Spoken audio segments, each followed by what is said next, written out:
Sige, let's all pray our favorite prayer at the feast. In the name of the Father, and of the Son, and of the Holy Spirit. Amen. Together, today I receive all of God's love for me. Today I open myself to the unbounded, limitless, overflowing abundance of God's universe. Today I open myself to God's blessings, healing, and miracles. Today I open myself to God's word so that I become more like Jesus every day. Today I proclaim that I am God's beloved. I am God's servant. I am God's powerful champion. And because I am blessed, I am blessing the world. In Jesus' name, amen, amen. Inhale. Pakisabi nga po, worship. Walang mag-exhale. Iba say, worship. Worship. Everybody say worship. I'll read to you a passage where Paul and Silas, si Saint Paul natin, and of course Silas, they were reaching out the world. May pinapagawa ang Diyos para sa kanila. Talagang they were out. Hindi lang sila sa Jerusalem. Talagang lumalabas sila dyan. Nasa Rome sila, na ako nasaan man. Preaching the word of the Lord. Siyempre, pag nagpipreach ka ng word ni Lord, may mga hindi mag-a-agree sa'yo. May mga hindi mag-a-agree. So may mga nagagalit sa kanila at nakulong sila. Alam niyo bakit sila nakulong? Kasi meron silang pinalayang masamang espiritu sa isang babae, tapos nung pinalaya niya, na-offend. Kalahin mo, may kilala kayong gano'n, gumawa ka na ng mabuti, may na-offend pa rin. Pakitignan ng mga katabi, may nagawa na bang mabuti ang mga yan? Diba? May magandang nagawa na yan, pero may na-offend pa rin yan. At may na-offend sila. So let's read it. Sige nga. Sabi dito, they were in prison. Sige, labas lang natin. About midnight, eto na. Ang prison cell po nun, talagang, chain ang kamay, chain ang paa, tapos nakahiga sila. Imagine nyo na lang, hindi ko gagawin sa harapan nyo yan. Naka-chain sila. Tapos sabi niya, kakulong sila, but about midnight, Paul and Silas were praying and singing hymns to God. And to the other prisoners were listening to them. Akalain mo yon? Talagang naka-chain na sila. Alam niyo, minsan pagka naka-chain ka na, wala ka nang magawa sa buhay. At Lord, grabe, ano bang gagawin ko? Gumawa na ako ng mabuti, pero para nakakulong pa rin ako na. Gumawa na ako ng mabuti, pero I'm still chained. And that is one of the best time to worship the Lord. No, hindi nila alam kung anong gagawin. They sang. These chains are not worthy of my praise. Only the Lord.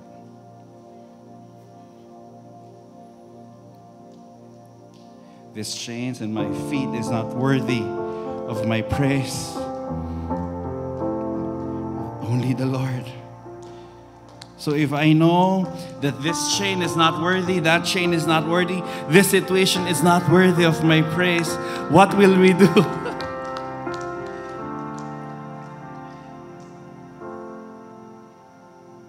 We say, worthy is the name. Not the chains, but Jesus. You deserve the praise, not this sickness, not this situation, no, not this sickness. You deserve the praise. Worthy is your name.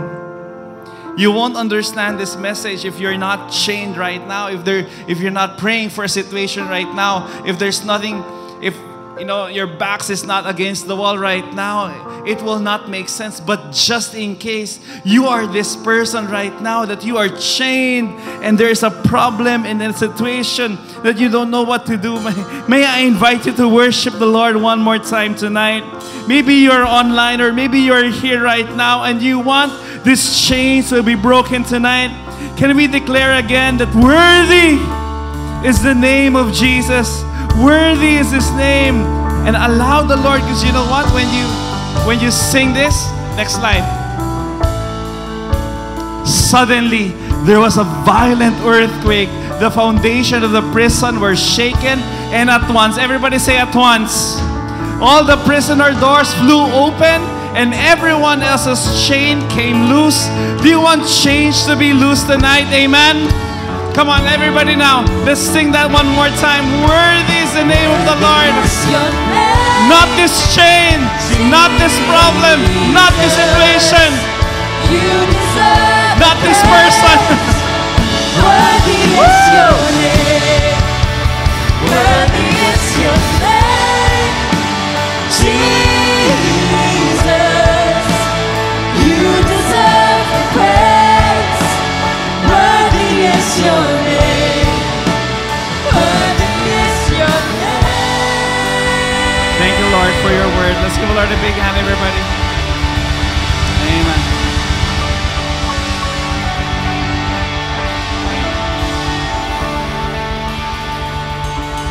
As you sit down, can you please tell somebody beside you, mag-worship daw tayo?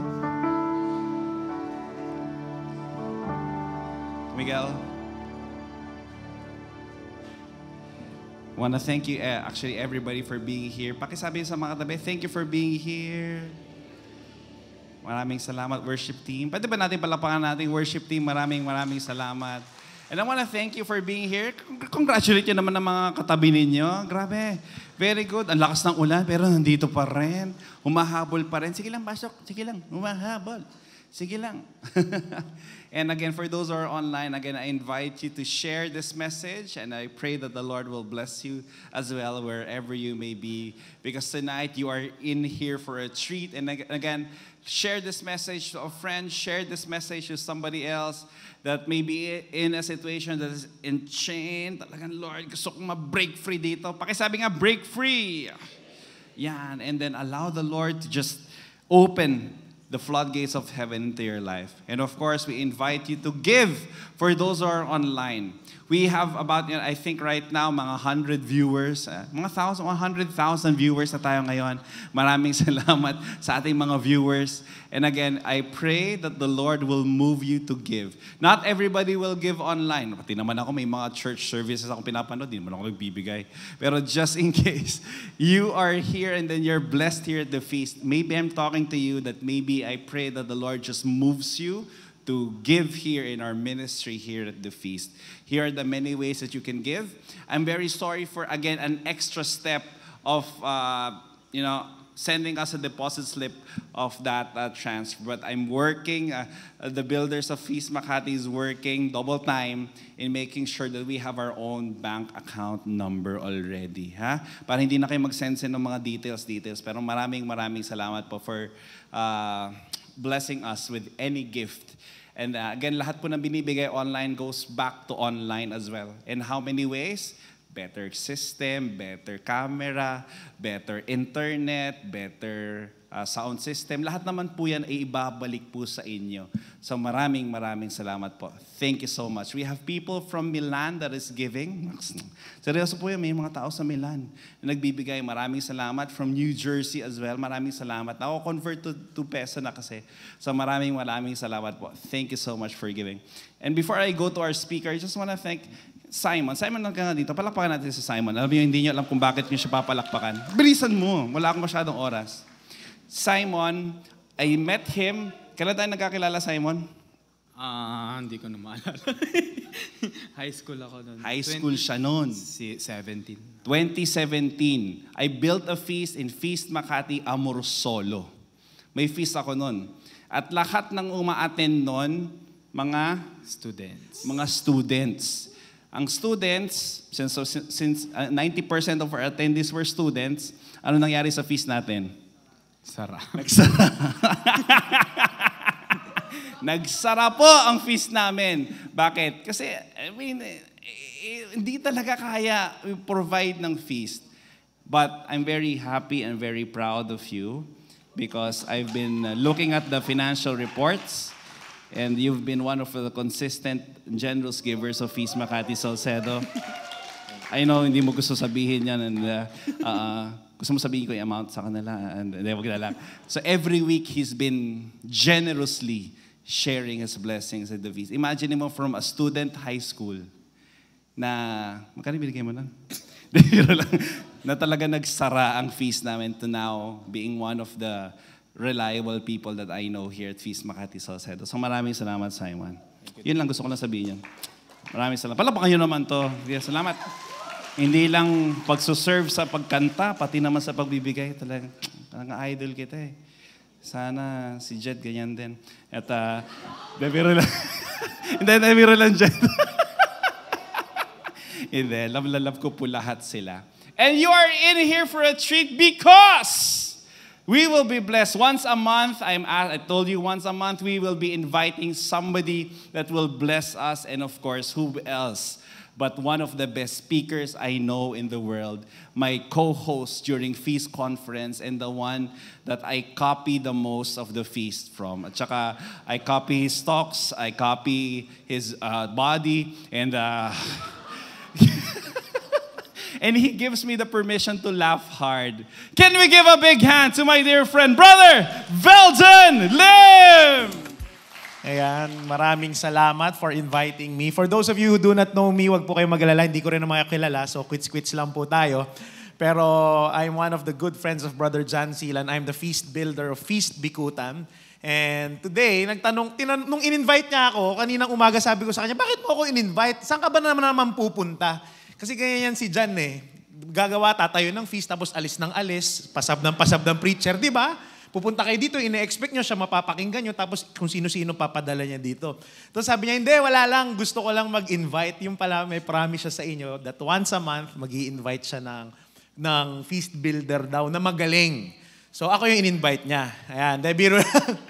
Pero ang hirap, kasi sabi ko sa kanya, ikaw talaga tuwing ini-invite mo ko, yung mga mahihirap at challenging na talk yung binibigay mo sa akin.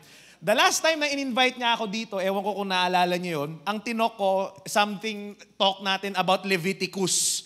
Diba? Napaka-boring nung series na yun, ang hirap. Pero ito na naman, ito Deuteronomy na naman, ang hirap ng pag-uusapan natin ngayon. But hopefully by God's grace, you will open your heart, you will listen, maybe you will laugh a bit, and hopefully the Lord will enlighten you and bless you today. Are you ready to be blessed today? Ayan. Sige, we are still in our series, Dear Prodigals, at hinihimay natin yung book of Deuteronomy. And talk 3 is entitled, and this is also our one big message. I want you to read this with me all together. 1, 2, 3, go. God is committed to your well-being. Ngayong araw na ito, we are going to spotlight 5 chapters from Deuteronomy. That's from chapter 12 to chapter 16. And in these chapters, ang pag-uusapan natin is worship.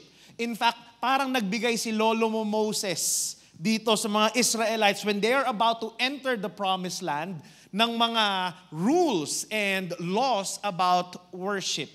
Pero bago natin pag-usapan yung rules of worship, I want us to understand and to remind everyone the importance of laws and the importance of why we should obey the laws. Let's start reading from our passage, Deuteronomy 11, 12 to 15. It says here, if you carefully obey the commands I am giving you today, basa nyo, and if you love the Lord your God and serve Him with all your heart and soul, then He will send the rains in their proper seasons, the early and late rains, so you can bring in your harvests of grain. Tapikin mo muna katabi mo, sabihin mo sa kanya, God's timing is perfect.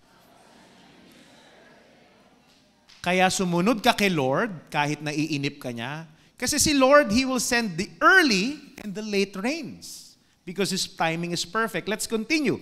He says there, so you can bring in your harvest of grain, new wine, olive oil.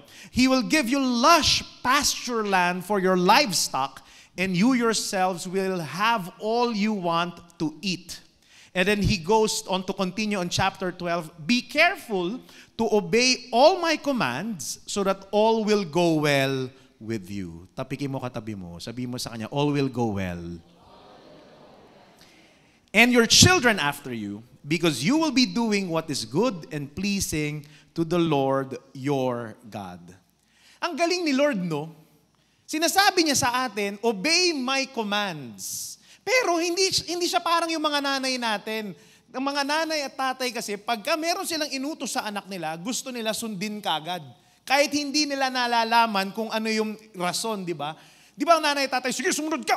Bakit ganito? Yung mga anak, di ba, ganyan. Nung mga bata tayo, bakit mo kailangan sumunod? Basta. Pero si Lord hindi. Sasabihin niya, you need to obey my commands, not because I say so. God wants you to obey His commands kasi merong palaging magandang dahilan. And usually, there's a promise attached to our obedience, katulad nung nabasa natin kanina. And here's the good news. Yung obedience natin, merong karugtong na promise na ikabubuti natin. That's why our big message today is, God is committed to your well-being. Now, bakit kailangan nating sumunod kay Lord? Kasi in obedience, there's always blessing. Naalala nyo nun mga bata kayo, maraming mga utos yung mga nanay at tatay natin na hindi natin maintindihan at feeling natin ang KJ nila. Tama ba? Naalala nyo nung bata tayo, pinipilit tayo ng mga nanay at tatay natin, "Ay anak, mag-siesta ka. Matulog ka." Sino gusto mag-siesta nung bata kayo? Wala, di ba? Ikaw parang KJ ng mami ko, maglalaro pa ako eh. Pero tingnan nyo, pagtanda ninyo, ipagpapalit nyo ang lahat para sa siesta. In fact, hindi nga kayo nagtatrabaho, di ba? Nagsisiesta lang kayo sa office. Di ba? Ang kakapal ng mukha ninyo, di ba? 2 hours yung lunch ninyo, tapos magsisiesta pa kayo ng 1 oras sa cubicle nyo. Di ba? But you see, now that we are older, we understand, kaya pala gusto ng nanay at tatay ko noon. Kasi meron palang magandang promise, meron palang value yung pagtulog. Una sa lahat, tatangkad ka. Tingnan mo nga yung katabi mo. Mukha bang nag-siesta yan dati? Yan, di ba? Kulang sa tulog. Di ba? So, that's the same thing with God. Obeying God's commandments is hard, but God wants you to obey. Why? Ask me why. Because God is committed to your well-being, not your comfort. Alam nyo, tanong ko sa inyo, who wants here to live a great life? Taas ang kamay. Ito po ang totoo, makinig kayo. A great life is a hard life. Tama o tama? Because 100% of the time, you will have to go through suffering to achieve your well-being. Gusto mo ng magandang katawan, kasing ganda ng katawan ni Brother John. You need to eat healthy and exercise. At mahirap yan. Di ba? Ang hirap kumain ng healthy. Ang hirap mag-exercise. Gusto nyo ng magandang career. O yung sa mga nagnenegosyo, magandang business. You need to work hard.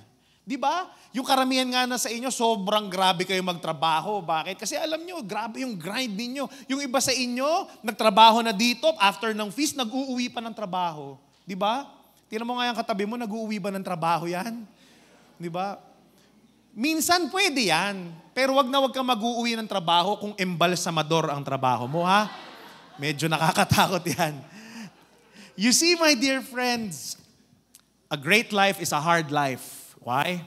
Because at various times, God's commands are difficult and hard to obey. Tama ba? Ang lakas ng ulan kanina. Yung iba siguro sa inyo nagdadalawang isip na, atin pa ba ako ng feast o hindi? Maiintindihan naman ni Lord eh.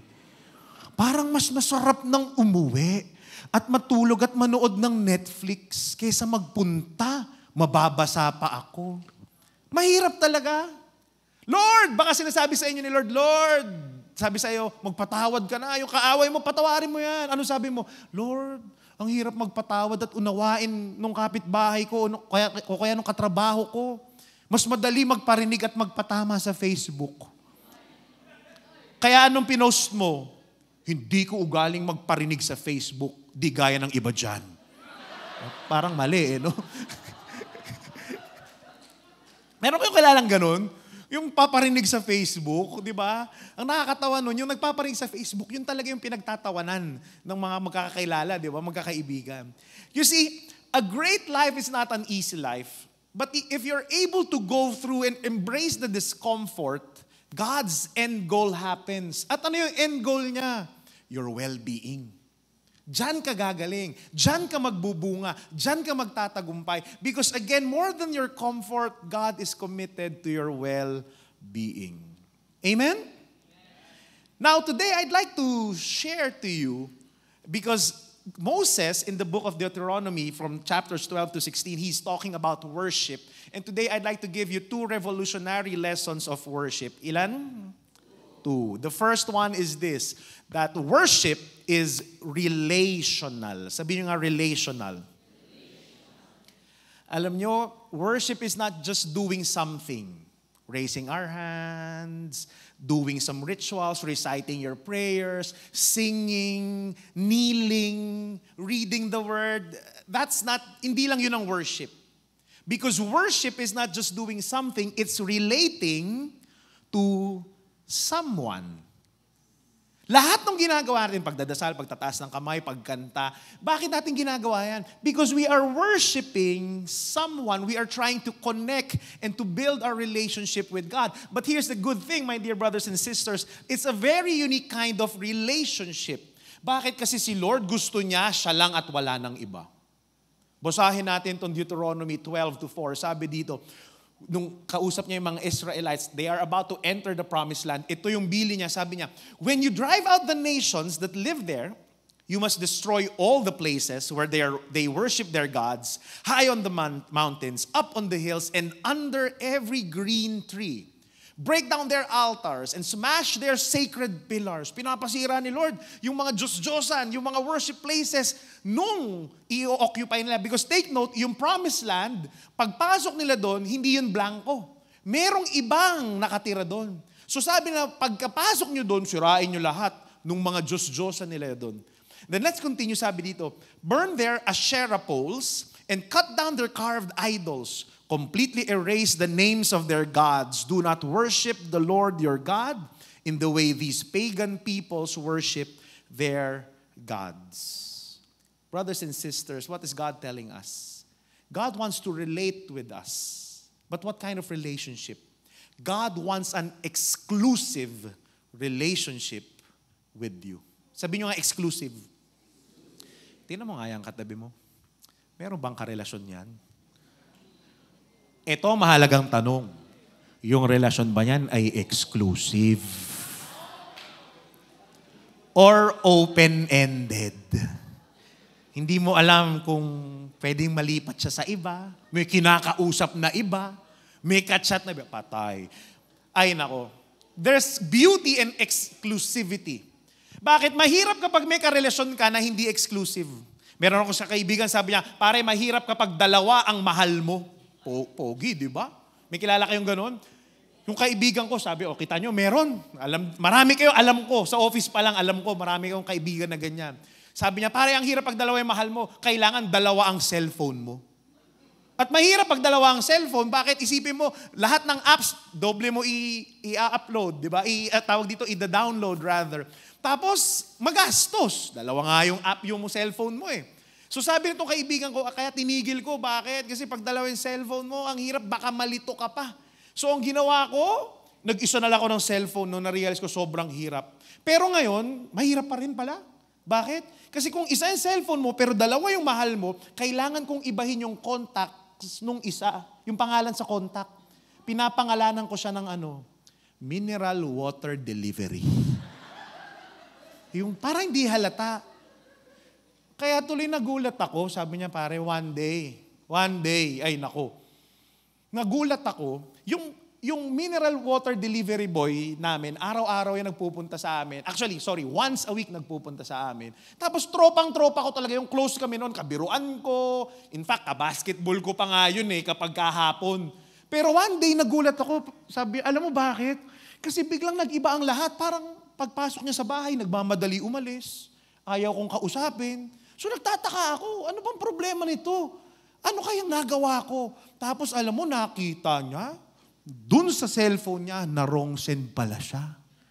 Bakit? Kasi last week, yung kanyang pangalawang girlfriend, nandun sa bahay niya nang galing. Pag alis, sabay dating nung mineral water delivery boy. Tapos di pala niya alam na wrong send siya. Alam niyo ang na-text niya? Ang na-text niya, thanks for coming over. Next week uli miss na kita agad. Kaya pala awkward si kuya. Bakit? Na wrong send. Mahirap kapag nagmahal ka ng sabay, hati ang puso mo. Kaya kung yung katabi mo, dalawa ang mahal, o hindi pa sigurado, sabihin mo sa kanya, mahirap yan. Hati puso mo eh. Sabi ng isang kaibigan, sabi ng isa kong kaibigan, pre, ang hirap talaga kapag magmahal ka ng sabay. Sabi ko naman, bakit? Alam mo kasi, ito naranasan ko na one time, nahuli ko yung girlfriend ko sa mall, may kasamang iba. Hindi ko magawang magalit, hindi ko rin magawang umiyak. Sabi ko sa kanya, bakit? Kasi guilty ka rin, ginagawa mo, meron ka bang ibang girlfriend? Sabi niya, hindi pare. Hindi ko siya makonfront kasi gusto ko nga sana i-confront, kaso kasama ko yung asawa ko eh. God wants an exclusive relationship with you. Gusto niya lang, siya lang. Ayaw niya nang ka-share. Now, the deeper question is this. Bakit ba ayaw ni Lord na siya lang na merong siyang kahati? Alam niyo kung bakit? Is He an insecure God? Kulang ba siya sa pansin? Is He self-centered na gusto niya, ako lang, wala ka ng ibang mamahalin, wala ka ng ibang i-worship? Alam niyo, here's the answer. Ask me what? Definitely not. Kasi sa totoo lang, isipin niyo maigi to actually, God does not need your worship. In fact, God does not need us. He does not even need our praises and worship. But here's the thing. God wants you to worship Him because He knows you need Him. Ikaw ang may kailangan. Kaya gusto niya mapalapit ka sa Kanya. Remember, worship is an expression of our love and desire to be in a constant relationship with God. And sino bang may kailangan sa atin? Ang Diyos o ikaw? Tayo ang may kailangan sa Kanya. That's why He wants you to worship Him. Nakita niyo yun? Tayong may kailangan sa Kanya, pero siya yung nagre-require sa atin na mag-relate sa atin. Am I making sense here? Kasi ganun ang pagmamahal eh. Gusto mong makirelate siya sa iyo. Not because you want something from him or her, because you know that will make him or her happy. Am I making sense here? We need God, and we need to have an exclusive relationship with Him. Bakit? Hindi pwedeng meron kang ibang false gods. Because having false gods is dangerous and disastrous. Why? Because these false gods cannot be trusted. Hindi mo pagkakatiwalaan yung mga yan. Example balik tayo sa mga Israelites. Yung mga pagan gods ng mga kapitbahay ng Israelites, example si Molech. Molech cannot be trusted. Kasi si Molech is a huge iron is a huge statue of iron. Tapos, si Molech, nire-require niya sa worship niya na yung mga baby, i-sacrifice dun sa nag-aapoy, naglalagablab na tiyan niya. Grabe, part of their worship rituals, itatapon mo, isa-sacrifice yung baby. What a cruel God. Ito pa, si Asherah, isa sa mga Diyos ng mga kapitbahay nila. Asherah requires temple prostitutes as part of their cultic worship. So in order for Asherah to be appeased, kailangan mo magbayad sa mga temple prostitutes at kailangan mo makipag-sexual intercourse with them. Isn't that sick? And you see, God is telling them, huwag niyong sambahin yan. Bakit? Ipapahama kayo niyan. Ako ang sambahin ninyo. Ang tanong ko sa inyo ito, who are your false gods? Or what are your false gods? Remember this, worship God alone. Why? Because only God is committed to your well-being. Because false gods are indifferent to your welfare, or worse, committed to your destruction. Pero si Lord, siya sundan nyo. Kasi kahit ano mangyari, hindi kanya ipapahamak. Sikuyin mo nga yung katabi mo, sabihin mo sa kanya, hindi kanya ipapahamak. The false gods that you are worshiping may seem nice and good at the beginning, but later on, sisirain ka niyan, ipapahamak ka niyan. Because remember this, not everyone who is nice to you is really for you. Amen? Amen. Sige, palakpakan natin si Lord. Huwag kayo maiyak.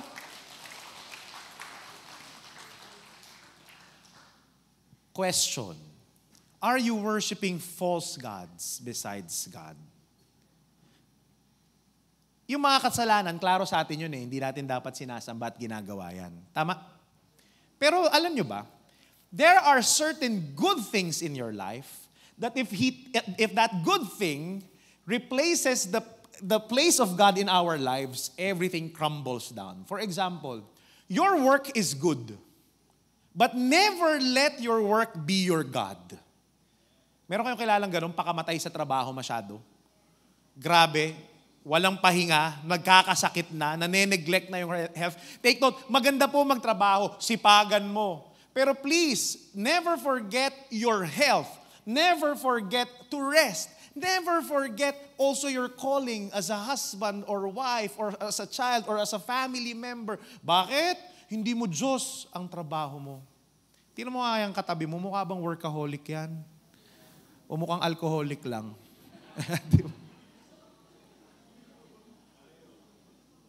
Your hobby, minsan yung iba, di ba, walang pahinga, kawawa. Pero ito ang hack. Gusto nyo tumagal sa trabaho ninyo? Makaatanggap kayo ng loyalty awardee. Tanong nyo sa akin, paano? Lagi mo lang sabihin, magre-resign na ako. Di ba? Yung mga kaibigan mo, katrabaho mo, lagi nagsasabi, magre-resign na ako, pagod na ako, wala akong pahinga dito. Tingnan mo, sila yung naglo-loyalty awardee. 10 years na sa kumpanya, 15 years. Di ba? Alipin ng trabaho, ng salapi. Another good thing, example, hobbies. Marami kayong hobbies. Ako, mahilig ako mag-basketball. Yung iba siguro sa inyo, online gaming. Yung iba siguro mahilig manood ng K-drama or Netflix. Mabuti po yan, ha?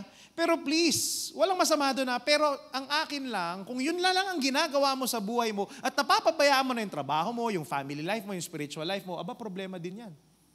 Kaya huwag ka masyadong addict sa hobbies mo. Hindi po yan lang ang buhay ninyo. Servants, where are the servants here at the feast? Taas ng kamay. Ayan na, let me speak to you. Servants, please, don't worship your ministry. Yung iba kasi minsan nakaangkla na yung identity nila sa ministry.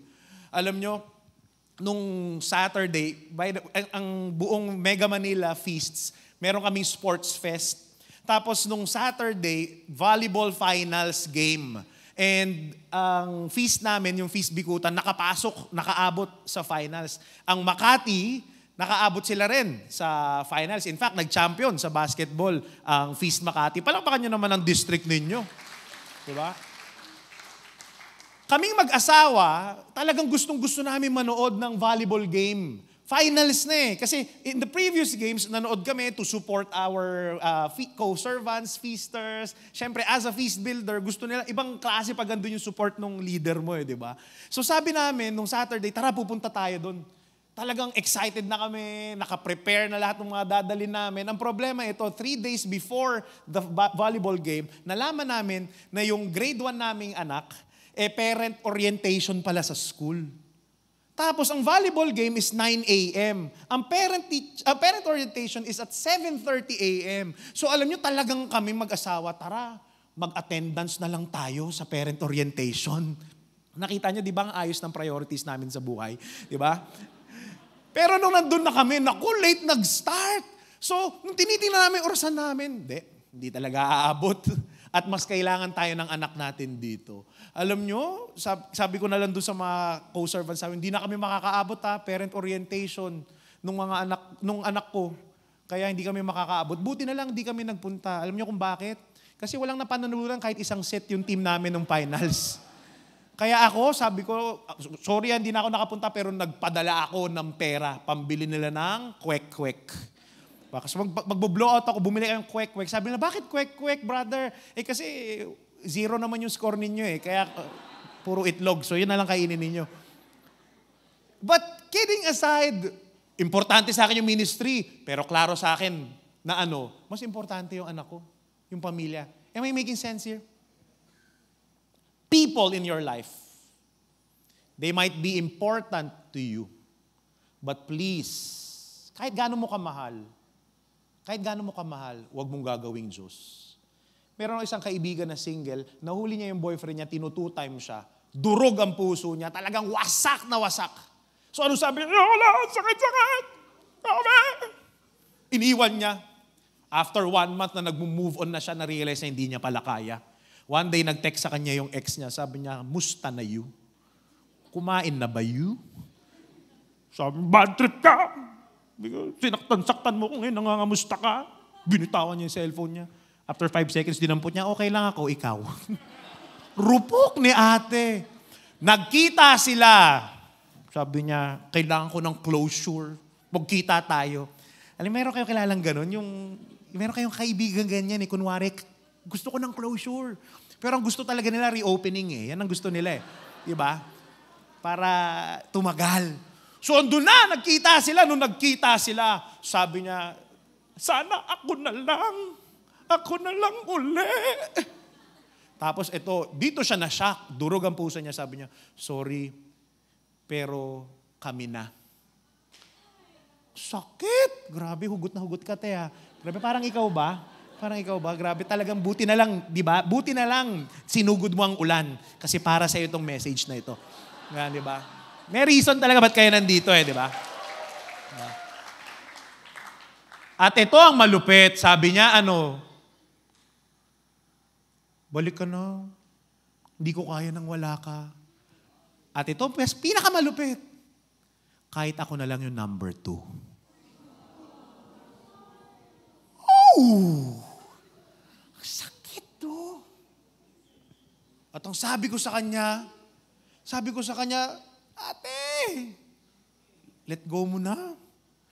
Matuto ka na mag-let go. Bakit? Ang problema ito, ginawa niyang Diyos yung boyfriend niya. Hello? Sa sobrang sakit, ayaw na gumana nung clicker ko. Grabe, ganun kasakit. Di ba? I told her to let go. Kaya alam nyo, sikuhin mo ngayon katabi mo, sabihin mo sa kanya, learn to let go. Kaya alam nyo talaga, may tama talaga yung ex-battalion nung sinabi nila, wag mong gawing mundo yung alam mo na tao lang. Di ba? And you see, even the most important people in your life, if they take the place of God in your life, it will destroy you. Amen? Amen. Next slide, please. Ayan. Ayaw. Ayan. Now, how do you know, eto na, if you have a healthy, exclusive relationship with God? Tanong nyo sa akin, paano? Kapag merong balance and harmony in your life. And let me show to you this diagram kasi minsan sa inyo, ganito yung buhay natin. Akala natin, ang buhay natin, kayang-kaya nating balansehin a little bit of everything every day. But reality is, in our life, may mga pagkakataon na kailangan mong tumodo sa trabaho. Pag merong deadline, lalo na yung mga busy ng month end, todo sa trabaho. Pero after nung month end mo, you need to have time for rest. Totodo ka naman ng rest. Totodo ka naman gagala ka. Di ba? Totodo ka naman sa family time mo. Sisi, hindi palaging equal. Pero ito ang gusto kong sabihin sa inyo. In order to be good at something in your life, sometimes you need to go to the extreme. But don't go to the extreme for a long time. Because if you go to the extreme for a long time, you will neglect the other areas of your life. Am I making sense here? Diba? Hindi pwedeng bakasyon ka ng bakasyon. Oh, I need to rest. I need to love myself. Pero 3 buwan ka na nagbabakasyon. Trabaho din pag may time. Hindi rin naman pwedeng trabaho ka lang ng trabaho. Kailangan mo din magpahinga. Kailangan mo rin ng family time. Ministry, ako, pag weekends, hindi ako makausap ng asawa ko. Bakit alam niya, Sunday yung feast ko. The whole day of Saturday, I'm just focused in my laptop, inire-rehearse ko yung talk, iniisip ko, gumagawa ng talk, nag-iisip ng storya. Hindi talaga pwede. Boost talaga sa ministry. Pero pagdating ng Wednesday or Thursday, pagka nagwi-weekly date kami, doon naman ako totodo sa kanya. Shut down yung buong ministry work ko and work ko. Am I making sense here? Because you really can't have a balanced life. You need a harmonious life. Am I making sense here? Now, kaya, alam nyo, pinaka-importanting area ng buhay natin, ang alin? Yung spiritual life natin. Kaya nga importante yung prayer life natin. Because every time we come to the Lord in prayer, it becomes clearer to us what should our priorities be. What should you do every single day. Kasi pag hindi mo na naririnig yung boses ni Lord, doon ka na naliligaw. Kaya nga kailangan mo magdasal. Kasi pag nakinig ka kay Lord, ay si Lord, hindi ka niya ipapahamak. sigurado ka, ang sasabihin niya sa'yo ay para sa kabutihan mo. Tapakin mo ulit katabi mo, sabihin mo sa kanya, God is committed to your well-being. That's number 1. Worship is relational. Number 2 is this. Worship is transformational. Sabihin nyo nga, transformational. I believe real worship should always change you. Tingnan mo nga yung katabi mo, nagbago na ba yan sa kaka-attend yan ng feast? Sana hindi, di ba? Iba sabi, tumaba na siya. Dati payat pa to, nung katabi ko to eh. But let me tell you this. Real worship should change you. And here's the truth. We always say this here at the feast, that you become like the God you worship. If you are worshiping a cruel God, you will become a cruel person. Kaya nga, Moses gives the reason why God hates the worship of false gods. Basahin natin ito. Sabi niya, you must not worship the Lord your God the way the other nations worship their gods, for they perform for their gods every detestable act that the Lord hates. They even burn their sons and daughters as sacrifices to their gods. Anong sinasabi ni Moses dito? Yung Diyos-Diyosan nila is a murderer. And if you follow their ways, you will become a murderer too, because you become like the God you worship. And the beautiful thing about God is this. The worshipers of false gods are led to a life of death and violence. But worshiping our God, if you worship God who always gives us life, then you end up giving life to others. Amen? Tingnan mo nga yung katabi mo, nagiging kamukha na ba ni Kristo yan? Ba't ka natawa? Pagkatingin nila, parang si Judas ang kamukha niya. Pero ito, let's go deeper. In chapters 12 to 16, yung chapter 12 to 13, Moses is discussing the details of worship. How? Sinasabi niya yung itsura dapat ng altar, what sacrifices to give. And then let's skip 14 and 15. Let's go to chapter 16 to 17. Moses talks about the sacrifices and religious festivals. So, ganun pa rin, yung mga rubrics, yung liturgy, quote-unquote, kung paano sasambahin at i-worship si God. Pero ito maganda. Dun sa gitna ng chapter 12 to 17, which is chapter 14 and 15, alam niyo kung ano-ano pinagsasabi ni Moses? Moses talks about seemingly random stuff. Like what? Tithing, giving to the Lord, freeing the slaves, forgiving the debt of other people, and helping the poor. Bakit? Tanong niyo sa akin bakit? Bakit mga random stuff na ganyan? To tell us that worship is not just religious rituals we do in church. Worship is not just singing songs, raising our hands, clapping and kneeling and reading the word. It's so much more. Ano ang worship? Worship is a lifestyle. Dapat nagtatranslate sa buhay mo. Bigyan ko kayo ng example. Tithing is worship. Nandun yun sa Deuteronomy chapter 14, it says there, be sure to set aside 1/10 of all that your fields produce each year. At the end of every 3 years, bring all the tithes of the year's produce and store it in your towns. Why? Tingnan niyo yung rason. Sabi niya, so that the Levites, who have no allotment or inheritance of their own, and the foreigners, the fatherless, and the widows who live in your towns may come and eat and be satisfied, so that the Lord your God may bless you in all the work of your hands. Nakita niyo yun? Mag-tithe daw. Magbigay. Bakit? It's for the poor. But ultimately, tingnan niyo sa dulo. So that the Lord God may bless you in all the work of your hands. You see, as we read here, tithing is creating a feast for the poorest of the poor, the migrants, the orphans, the widows. Because real worship should always translate to radical generosity for the poor. Alam nyo ba, dito sa feast, yung binibigay ninyong tithe, you're giving here, pagkatanggap ng feast ni Brother John, automatic yan. Yung 10% binibigay sa central finance kagad yan. Nagta-tithe po. Yung tithe ninyo, itina-tithe natin sa central finance. Alam nyo kung bakit?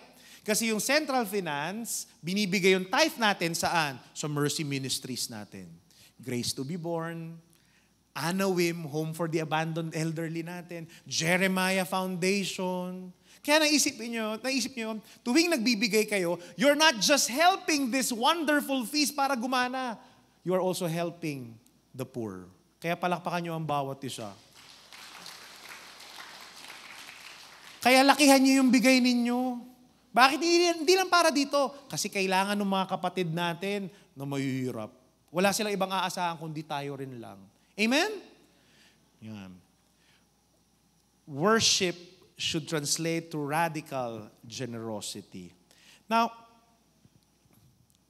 bakit? Ito. Because in God's mind, worship and justice are one. Hindi pwedeng, you cannot separate loving God and loving others. Laging magkadikit po yun. Laging magkasama yun. Hindi pwedeng tuwing Tuesday, nandito ka, super taas ka ng kamay, with matching nangingilid-ngilid pa na luha. Pero paglabas mo dito, madamot ka. Nanlalamang ka ng kapwa, ang gulang mo, inuunahan mo sa pila, yung pila sa UV. Diba? Huwag ganun. Galing ka pa naman ng feast. Hindi pwedeng puro praise the Lord ka dito, pero pag uwi mo, sakit mo magsalita sa mga tao sa bahay. Hindi pwede yun. Why? Because as you worship Him day by day, here's our hope, that you will become like Him too. And you'll end up being committed, not just to your well-being, but to the well-being of others as well. Amen? Can I invite you to stand up? Sabihin mo sa katabi mo, God is committed to your well-being. May natutunan ba kayo? Dami kong dadain, hindi ko alam may tututunan ba kayo. God is committed to your well-being. Maya-maya, we are going into our worship. At tamang-tama yun ang pinag-usapan natin ngayon. Pero I would like to be honest with you. When I was younger, by the way, I've known the Lord, I gave my life to the Lord 20 years ago in a prayer meeting like this when I was still a teenager, 16 years old. And when I was younger, I judge if a worship session is successful kapag maraming tataas ng kamay, kapag maraming naiiyak, kapag nararamdaman mo yung goosebumps while singing. And perhaps baka ganun din kayo. In fact, alam niyo, tuwing nandito si Brother Jan, tinitingnan niya kayo, nag-worship ba tong mga to? Tataas ba ng kamay? At alam ko kagad kapag baguhan yung feaster, minsan, first timer, ganito ang itsura habang worship. Ganyan. Diba? Pag medyo tumagal-tagal na, biglang ganito na mag-worship, ganyan lang. Nahiya siya eh. Kaso sinabi ni Brother Jan, lift your hands. Ganyan lang. Maya-maya, pumipikit na. Tapos gumaganyan na. Maya-maya, pagtagal-tagal, grabe na. Parang iba sa inyo kanina, talagang gano'n. No? Grabe, all-out worship. And you see, minsan ganun tayo, di ba? Pagdating natin dito, ganda ng worship pa. I felt so much peace. And na-feel ko yung joy. And na-feel ko si Lord. And you see, let me tell you this, that's wonderful when that happens. Pero alam nyo, as I grow older in my walk with God, I realize that it doesn't happen all the time. Di ba? May mga pagkakataon na nandito kayo, damang-daman nyo si Lord, goosebumps all over, naiiyak kayo. Pero may mga pagkakataon din na parang, pagdating nyo dito, hindi ko feel. Bakit? Yung hindi nag-match yung mood mo sa kanta. Di ba? Tapos habang kumakanta ka, delayed yung lyrics, hindi pinipindot ni Adrian doon. So ikaw, kantang-kanta ka na, ganito yung mukha mo. Di mo matapos yung kanta. O kaya pagdating mo dito, hindi mo feel. Bakit? Kasi bago ka dumating dito, mag-aaway kayo ng jowa mo. O kaya napagalitan ka ng boss mo. Kaya ang bigat-bigat ng pakiramdam mo, pagpunta mo dito, hindi mo feel mag-worship. Pero alam nyo, ganun eh. In our self-centered culture, we judge a worship session by our feelings. But here's the truth. We look at it through the lens of consumerism. After worship, we ask the illogical question, was I satisfied? Ano bang nakuha ko? Gumanda po yung pakiramdam ko dito instead of asking, was God satisfied?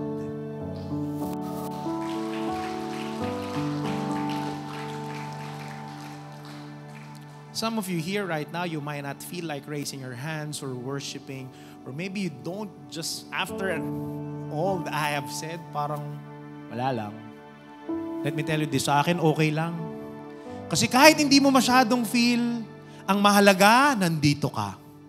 Ang mahalaga, you're trying to sing. Ang mahalaga, you're trying to lift your hands in surrender. Kaya mamaya habang nag-worship tayo, kahit hindi mo feel, sige, taas mo lang yan. And you know what? Kanta mo lang yan. And just ask the Lord, Lord, move in my life. Change me. Kasi maniwala ka o sa hindi, the mere fact that you are in the presence of God, God is doing something inside you, slowly transforming you to be more and more like Him. Amen? Bakit ko alam yan? Kasi, ganyan din ako. I still remember when we are younger, our parents relentlessly, forcefully brought us to church para magsimba. At hindi lang magsimba, para mag-serve.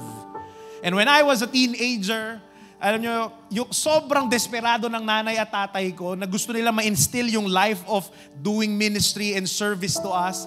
Ang bargain ng nanay at tatay namin sa amin, sige, gumimik ka hanggat gusto mo, magpa-umaga ka, pero pagdating ng Sunday ng umaga, kakanta ka sa choir.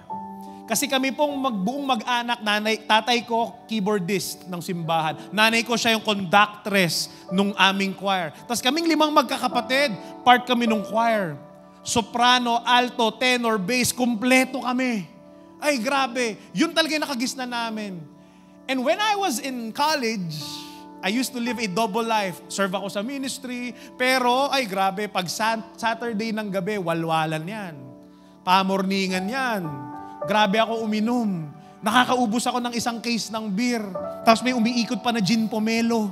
Diba? Alala nyo nung panahon na yun, uso yung gin pomelo? Yung mga nakakaalala nyo, matatanda na diba? Tsaka mga walang pera yan, nung bata tayo, diba? Litro pack lang, okay na ganyan, umiikot. Tapos, alam nyo, hindi ko makakalimutan to. Merong mga times talagang uwi ako ng 5:00, kasama ko yung kapatid ko, nakabarkada ko rin. Kung kilala nyo si Vea Viñas, kapatid ko po yon, asawa ng feast builder ng Bellevue PM ni Brother Mike Viñas. Lagi kami, gumigimik kami, tapos umalwalan talaga. 5 a.m. uuwi kami, lasing na lasing kami. Pero pagdating ng 9:30, ay, magsigising na kayo, magkakwena tayo. Kami talaga. So talaga nandun kami, pupunta kami sa choir. Minsan ako pa yung responsorial psalm. Amoy chiko. Minsan habang kumakanta, naduduwal talaga ako. Pero alam nyo, buti na lang, pinilit ako ng nanay at tatay kong mag-serve. Kasi, unti-unti, di ko alam, sa presensya ng Diyos, binabago ako niya. And I realized that I am this person today. I'm a feast builder, I'm a preacher, I live a more obedient life to the Lord. But I realize God has changed me little by little. You see, I'm still far from who God intended me to be. Malayong-malayo pa po. Kaya every time we worship, I ask God, Lord, kayo na pong bahala sa akin. Change me like only you can do. Remember this, worship is not what we do for God. Worship is us receiving what God has graciously done on the cross. And it's us receiving what He is still doing in our lives right now. Why? Because God is committed to your well-being. And you might be here coming into worship as we end this feast, doubtful, feeling you're unworthy. Okay lang. Just come as you are. Unworthy, messy, doubtful, sinful. It's okay. Why? Because His love is strong enough to change you and transform you. Why? Because He is committed to your well-being. Can I invite you into prayer? Can I invite you to worship our God? In the name of the Father, and of the Son, and of the Holy Spirit, amen. If it's comfortable for you, lift your hands like this. Have a posture of surrender.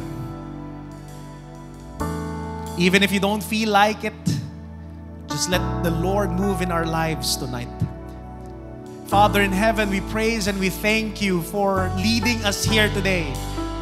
We could have gone home and not brave the storm, but we are here, O Lord, and we know that you are speaking a powerful word in our heart, a powerful truth right now. But more importantly, Lord, the mere fact that we are here, we believe that you are slowly changing us, transforming us, healing us, O God. And so, Lord, we come into worship to receive your love, to thank you, to experience your powerful grace and mercy and spirit. For you are alone, are worthy of our praise. We give it back to you.